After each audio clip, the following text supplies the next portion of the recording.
Okay, good morning. Welcome everyone back. 13th of the month of Cheshvan. Gadol Torah shemevi refuah l'kol chai. Who needs a refuah? Yehuda Golda Bas Aliza Hana, Haim Yaakov Zeb ben Saref, Yosef Yitzhak ben Lior, Shana Bas Hana, Gary Robertson of George, Yaakov Shaul ben Hannah Miriam, Yehudit Gila Bas Rakulea, Hinda Yehudas Bas Kaylee. Refuah shlema v'korev. Yehoshua Avraham ben Sarah. Refuah shlema v'korev. Amen. Rav Yitzhak Feivish ben Braina Malka, Rav Yisrael ben Yomin ben Leah Gittel, and Devorah Leah Bas Rus Ahava Liba. They should have a refuah shlema. Amen. Okay. Lessons Hayom Yom. Yeah, Hayom Yom today. Okay. Baal Shem Tov used to instruct his disciples in a regular Gemara study session. That itself is not known too much, right? That all of our Hasidic masters were masters in Nigla as well. In any case, his style of study was with great acuity and brilliance, and included a study in learning the Gemara, but then he would learn the Rambam, El-Fasi, the Rosh, and other commentaries of the Rishonim, which he says parenthetically are the early commentaries. He would learn those commentaries which are germane to the Talmud text under examination. So you see, he's got multiple dimensions in his class, some dimensions of learning, multiple layers of teaching and learning on a straightforward Gemara. Or maybe not so straightforward, but on a Gemara. The Baal Shem Tov would translate the words of the text into Yiddish. Okay, now when studying in Erechin, 15b, the passage, the third tongue kills 3 persons. How did he explain that? So the Baal Shem Tov translated it and explained. It's talking about Lashon Hara, the evil tongue, slander, and it kills 3 persons. Who are the 3? The inventor of the slander, the one who relates it, and the listener. This is all in spiritual terms, which is more severe than physical murder. Right. Lashon Hara, a bad tongue. Listen to Tanya. Explaining the apparently somewhat cryptic message of the Zohar that we learned yesterday, begins an explanation of that on page 173 in this small lessons in Tanya. And over here in Likutei Amorim, begins on page 292, the big letters. Today we're going to do today the 13th and the 14th tomorrow. So we don't have a huge amount to do on Friday for Shabbos. So we're doing Thursday and Friday today. This is a bir, an explanation on what the Zohar says. So he first starts quoting the Zohar. The Zohar, Isa b'Zohar Kodesh, it's brought in the Holy Zohar. The tzadika de Esparta, a tzadik who passes away, Yishtochach bekulhu olmin, is found in all worlds, Yater milchayei, he's more found in all worlds, of course, including this world, than he was when he was alive. But Tzorech lahavin, Alter Rebbe says, let's understand this. This needs explanation. This needs understanding. I can understand this, meaning it sets, it settles nicely when we speak about the supernal worlds, yeah, that of course he's found there more when he has an aliyah over there. But in this world, how is he more found in this world than he was when he was alive? Yesh lemer, and one can say, or yesh lahaven, one could understand. That which I have received concerning the expression of the sages, the Shavech Chaim L'Kol Chai, and he has left life to all the living. His departure leaves life to all the living. And there is known that what? That Shechai Tzadik Einim Chaim Besorim. The life of a tzaddik is not fleshly life, even though he's in the flesh. This is not where he's focused, where he's at, so to speak. Even when he's alive in a body, his focus is Ke'im Chaim Ruchnim, is on the spiritual aspect of his life. Shehem, and what are the spiritual aspects, which are, because it's Chaim is plural, Chaim Ruchnim. Shehem Emuna, is Emuna, V'yira, and his awe or fear of Hashem, V'ava. Ki be'emuna kasiv, because concerning Emuna, it's written in Habakkuk, the tzadik b'menoso yichya. The tzadik lives in his Emuna. And in V'yira, in Yira, it says in Mishlei, it's written, V'yiras Hashem lechayim. That fear of Hashem is his life, or for life, is his life. And then in Ava, this is in Habakkuk, it says, Kasiv, Reidev tzedakah v'chesed yimtzu chayim. One who pursues righteousness and kindness will find life. The chesed, right, chayim, says one who pursues chesed, kindness, will find life. And chesed is Ava. The midah of chesed gives rise to the expression of Ava. And these three midos, this emuna, this yira, this ava, these midos exist in all worlds. Until the highest of the levels. Each one of these three, their attributes, their spheros, their koichos, right? Ava, yira, and emuna. But they exist, number one, like as everything does, sourced in the spiritual realm. And the higher the spiritual realm, the higher the world, the stronger is that particular midah in that particular level. This goes on because as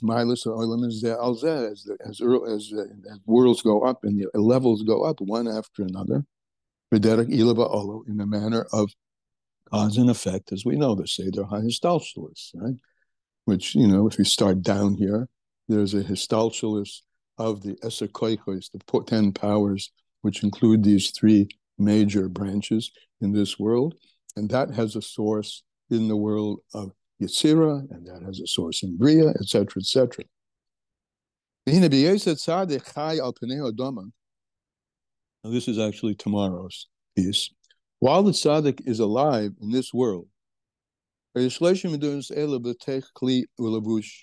so then these three attributes, these three koichos, emuna, yira, and ava, are within a vessel and levush and a garment, shalahem, b'bechinas makim gashmi, in a physical place. They're dressed up and clothed in a physical body and in a physical place, wherever he is. Shehi bechinas nefesh. And that, by the way, the level of the soul that is directly connected with and responsible for the highest of the body is the lowest level of the soul, which is nefesh. That's the bechinas nefesh akashura begufa, which is tied to the body. The chol talmidov, all of his students,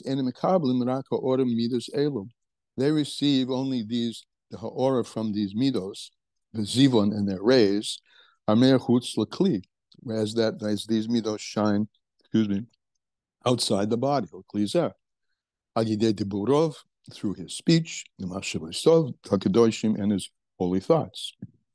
Therefore, our sages have said, that a person cannot reach the level of the das, the level of internalized knowledge that the tzaddik has until a good 40 years. However, So because that level is connected while he's alive, and it takes time to get that. Avol Petiroso, after he's potter, after he passes away, since there's a separation of the soul, right? Someone asked me yesterday, when we go to the kever, I forget who asked me this, what's there praying to, and that's the level which was called nefesh, the lowest level of soul, which has a chiza, a grasping into the body, and says that remains in the grave. So there's that lower level from the higher levels of ruach, which is ascending into Gan Eden, shehen shlolish minas halolo, and this ruach, the next higher level, right? Nefesh, ruach, like ruach is breath, and it floats upward, and in them is contained the three midos of Emunah, Yira, and Ava. Leficha, therefore, okay, so now we're beginning to get it. There's a freedom from the physical, right? A loosening and separation from the physical that floats upward into the spiritual. And therefore, therefore, anyone who is close to the tzaddik is able to receive something of that ruach which is in Gan Eden, because it's not limited by the vessel of the body. Neither is it in any particular physical place. Gashmi. As is known from our sages, Amar Zal, al Yaakov Avinu, right? Concerning, remember when Yaakov Avinu went into his father Yitzchak with hairy-handed gloves to get the blessing. So when he came in there, our sages say about this, about Yaakov Avinu Olah Shalom, shenichnas ime Gan Eden, that there went with him, into him, Gan Eden. Remember, what did Yaakov say? What did Yitzchak say? He said, HaKoil Kol Yaakov. Right? The voice is the voice of Yaakov. The coil is associated with the breath, which is Ruach, right? But the hands are the hands of Esau. So the Ruach, he felt, was there. Became Kasiv, it's also written, the Sefer Asura Mamoris, in a Sefer called the 10 Utterances from Rav Menachem Ezriah of Panav, who lived, my notes say here, in the 1800s. He says, he says something also very interesting, that even when a person is alive, the air of Gan Eden spreads around him. You know, something that we call aura, like something maybe close to that, I'm not sure, but it spreads around him even when he's alive. And there is a trace of this, of this, called Mashavos of the Buddha, Hatoivim, Vitoris Vavoidis, Hi, Voidis Hashem. And there's a trace of these thoughts and speech and good thoughts and speech that he has applied to his avoida in Torah Hashem. And then he says, parenthetically, the opposite. To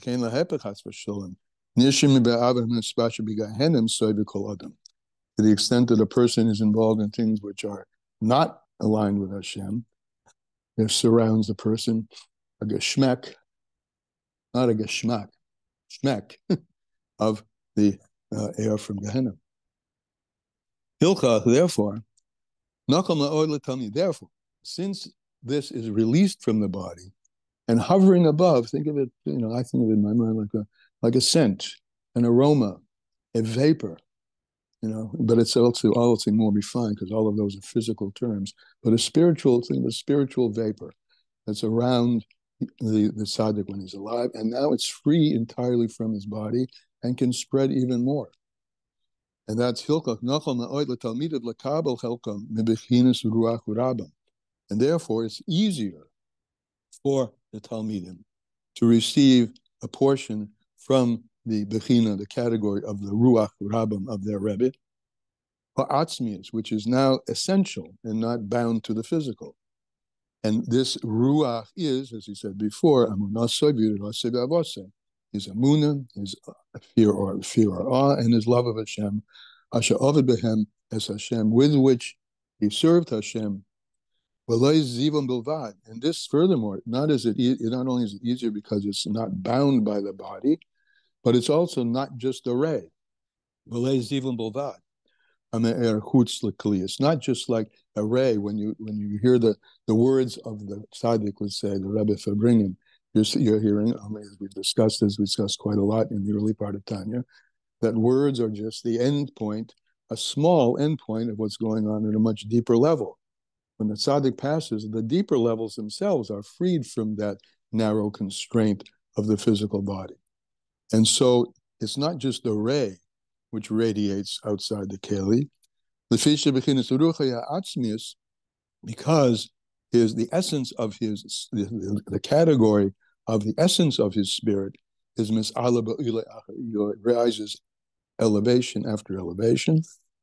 The akala be included. Remember, this is ruach, and now ruach is going to go up and up and up and be included in the next level, which is neshama. Right, so we have nefesh, ruach, neshama, which is in Gan Eden, in the supernal Gan Eden, Sheba Olam Esel Yoinim, in the supernal worlds.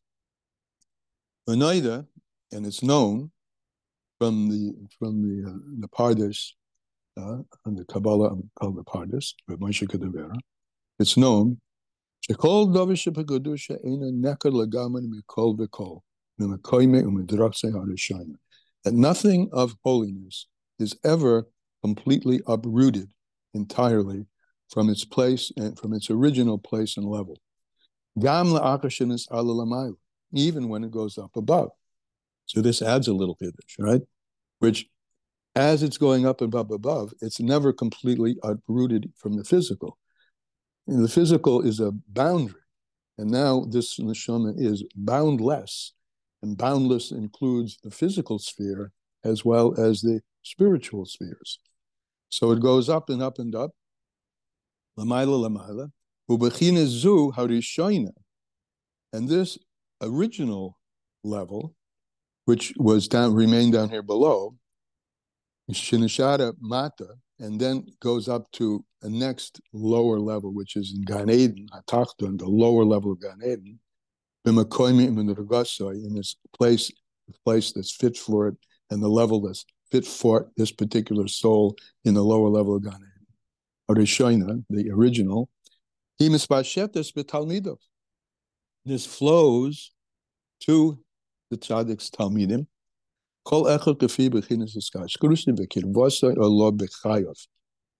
according to the type and depth of and the quality of the hiskashrus that the Talmud had to the Rebbe when the Rebbe was alive. And in death. So very clearly here, it was a little ambiguous yesterday. This bond, this accessibility to the higher levels of this neshama of the tzaddik accrue not only to one who was bound to him in life, but also one who is bound to him after his passing, through learning and through other modalities that one has in terms of praying to or praying by the kever, etc., etc. So that creates a bond even to those who were newly bound to him after the tzaddik's passing, the avarabba, with a big love.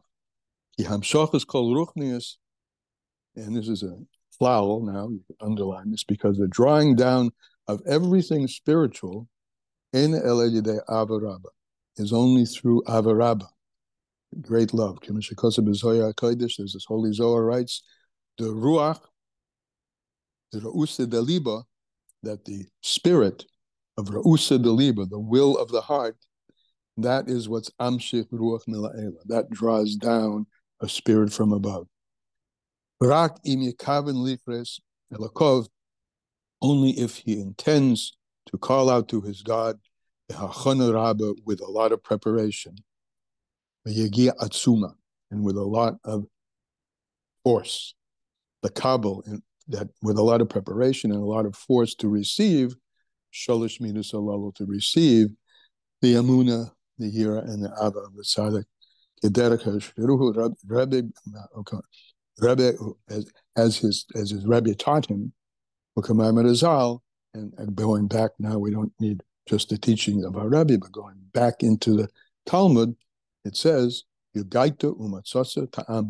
if you work hard and you struggle to get close to the Rebbe after his passing, you're speaking, of course, when he's alive as well, but even after his passing, you will find. And one who says, I have struggled and have found, Tamin, believe him. And that's tomorrow's as well. Okay, any questions, comments? It's very beautiful, and it's right. It's from Zohar and Gomorrah. But what came to mind here, it's talking about something. It doesn't move from its original place. We know the original, which also works in both directions, because we know the original place was a complete unity with Hashem. Yep. So just like everything down here also doesn't move from its original place either. Yeah, nothing moves from its original. Right. Yeah. So you can That's look a at good point. It's a good point. both perspectives. You could look at it from both ends. Absolutely. Good. Very nice. Yep. Thank you. Anybody else? Okay. The real essential, the emes is the spiritual existence, basically, is what it's coming down to. Yeah. So ubechein, therefore, And see the spiritual side of everything. See the spiritual yeah, side. but I just with a little more powerful word. I know you're like a real practical. Well, no, it's good, but that's why a little more powerful word than see. You know, develop, get involved. Yeah, what? Get involved in cultivating one's relationship with the tzaddik. Though you may have cultivated, I'm sure many in this call have already, but it's infinite, as you pointed out. It's coming from an infinite source. And we'll add one more thing that I don't know why, but I always find a place for to slip this in. This is from the Kabbalah of Avram Avinu. The deeper it is above, the lower it comes down here. So the highest levels are even more accessible than the intermediate levels, you could say that. And cultivate it. That's all. Cultivate it every day. Anybody else? Yeah, I have a question. Yeah. So can you also say, let's say you are drawn to the Baba Sali, let's say. Yeah. Could you focus that's the area I want to cultivate with Sure. my connection there or something? Sure, of course. We're talking about a tzaddik. Right, I know. Not any particular tzaddik. And even, by the way, yourself, as we always come back to Amach Kulam Tzadikim, the spark of tzaddik in yourself, the spark of every tzaddik who ever lived. Sure. That's why people go to the Baba Sali and they go to Rabbi Nachman, et cetera, because it's true of them all. Yes. Great, thank you. Mm-hmm. It's also true of our ancestors we have had. Amach Kulam Tzadikim. Yeah. Ayanka, you come in. Yeah, I think it's interesting how, people go to Uman and literally, especially in the past, 3 years since the war, the Mesiras Nefesh that people do to try and make it to Uman. Yep. They were at the borders, and weren't supposed to come in and were determined to get in. Yep. A war-torn country. Yep. For that connection to the tzaddik. You got it. It was even harder to get back to Eretz Yisrael. Friends report. Okay. With that, au revoir till tomorrow. Thank you Have very a wonderful much. day. Bye-bye. Thank you.